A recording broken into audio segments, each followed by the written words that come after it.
Asia के पहाड़ में जन्मा एक बच्चा, जो आगे जाकर नींव रखेगा विशालकाय मंगोल साम्राज्य की। ये बच्चा था चंगेज खान, 4 करोड़ लोगों की मौत का सौदागर। लेकिन मरने के बाद भी हजारों को मौत बांट गया। चंगेज खान का जन्म बोरजिगिन कबीले में हुआ था, जो मंगोलिया का एक प्रतिष्ठित कबीला था। उसके पिता यसुगेई एक मुखिया थे और कई शक्तिशाली मंगोल कबीलों से जुड़े हुए थे। उसकी मां का नाम हुलूम था।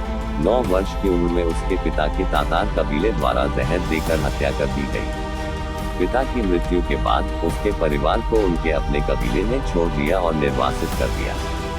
उसका परिवार जंगल में शिकार, मछली पकड़ने और जंगली फलों से जीवन यापन करता था। चंगेज ने अपने ही सौतेले भाई को खाने और नेतृत्व के अधिकार के लिए मार डाला।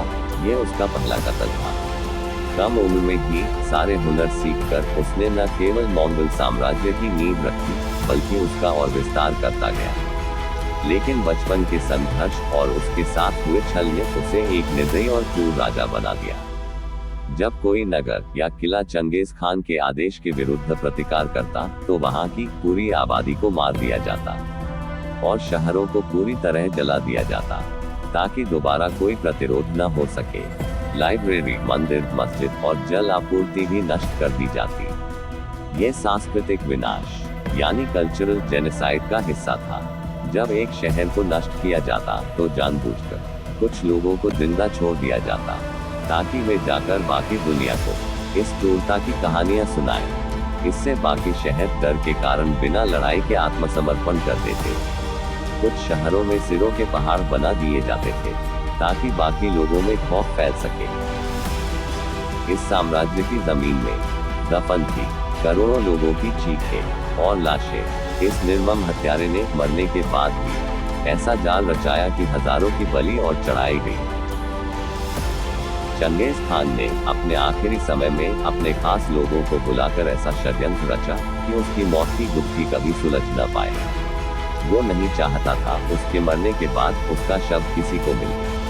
पता नहीं ये उसकी नियंत्रण न खोने की सनक थी या फिर कोई रिवाज। उसकी योजना के हिसाब से कुछ लोगों का दल उसके शव को दफनाने के लिए लेकर गया और रास्ते में मिलने वाले हर आदमी को मौत के घाट उतार दिया गया। ये लोग शव लेकर खेंती पहाड़ी पहुंचे। वहां कब्र खोदी गई और चंगेज खान के शव को दफना दिया गया। फिर उसकी इच्छा अनुसार पूरी पहाड़ी में दर्जनों घोड़े दौड़ाए गए, ताकि ये न पता चल पाए कि कब्र कहाँ खोदी गई। कुछ देर में ये सारे लोग राजधानी लौट आए, मगर अभी कहानी खत्म नहीं हुई थी, क्योंकि महल के बाहर उस दल का इंतजार कर रहे थे कुछ और लोग।